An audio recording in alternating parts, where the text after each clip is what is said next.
Olá, você está no canal História e Antropologia, com Neda Bezerra. Dom Pedro II, o imperador brasileiro que os Estados Unidos amavam. Dom Pedro II gozou de popularidade nos Estados Unidos como nenhum outro líder brasileiro jamais teve.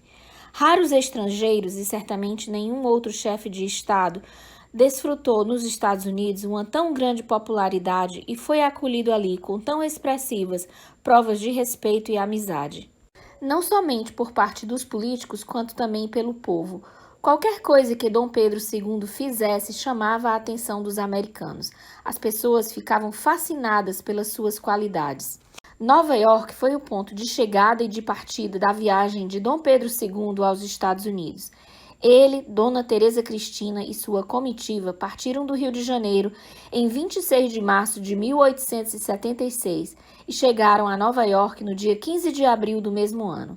Essa foi sua segunda viagem internacional, mas foi a única vez em que esteve nos Estados Unidos. Apesar de não ser uma viagem oficial como imperador, Dom Pedro de Alcântara, como preferia ser chamado, conheceu grande parte dos Estados Unidos e tornou-se uma figura bastante popular. Seus modos simples e sua simpatia eram notáveis.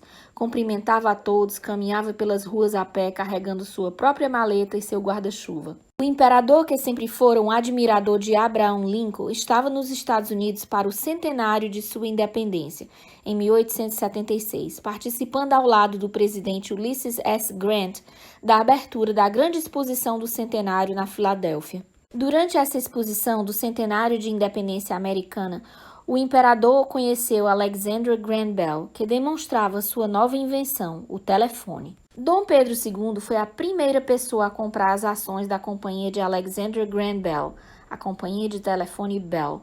E mais tarde, um dos primeiros telefones no mundo instalado em residência particular foi o de Dom Pedro II no Palácio de Petrópolis, sua residência de verão, a 40 quilômetros do Rio de Janeiro.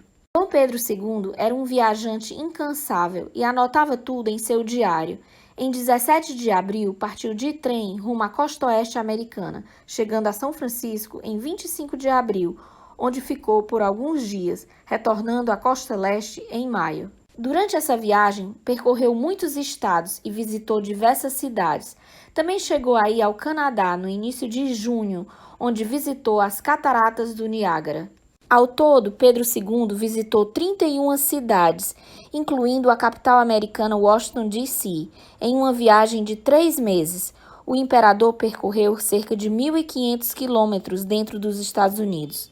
Um jornalista americano afirmou que, quando o imperador retornar ao Brasil, estará conhecendo mais os Estados Unidos do que 2/3 dos membros do Congresso. Em Nova York, ele ficou hospedado no Hotel Buckingham. Saía às 6 horas da manhã para conhecer a cidade e visitar instituições, acompanhado por alguns membros da sua comitiva ou mesmo sozinho.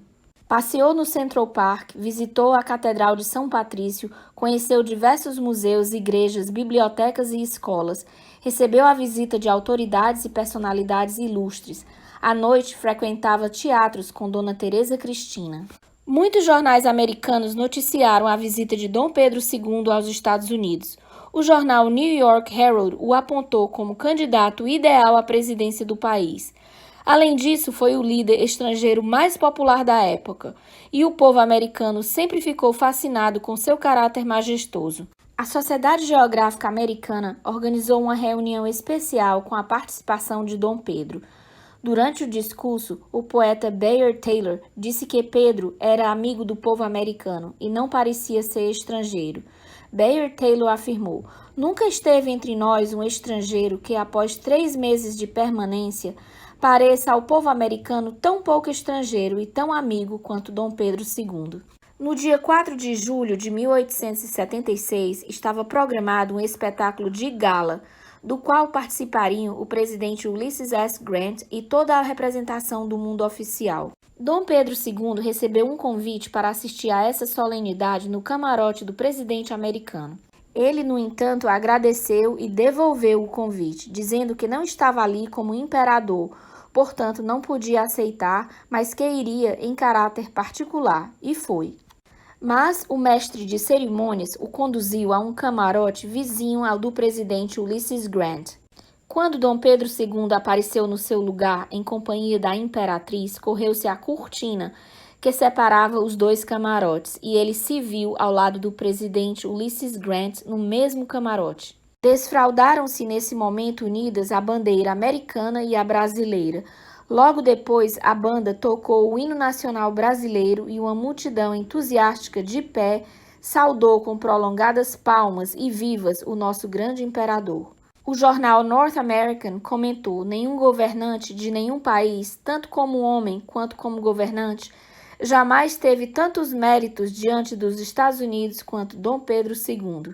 Um ano depois, em 1877, quando se iniciava a campanha política nacional nos Estados Unidos, o jornal New York Herald relembrou a visita do imperador e apresentou a seguinte proposta: para nossa chapa centenária, indicamos Dom Pedro II e Charles Francis Adams para presidente e vice-presidente. Estamos cansados de gente comum e sentimos-nos dispostos a apoiar gente de estilo.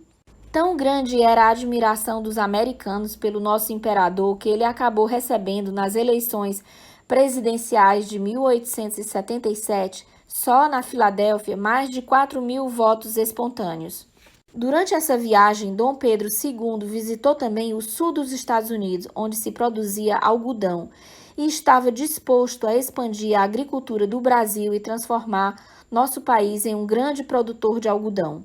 Depois de 3 meses de visita à América do Norte, em 12 de julho de 1876, Dom Pedro II e sua comitiva embarcaram em um vapor rumo à Europa, deixando saudades no povo americano. Eu sou Neda Bezerra para o canal História e Antropologia. Se você ama história como eu e gostou desse vídeo, por favor se inscreva no canal, curta e compartilhe. Obrigada!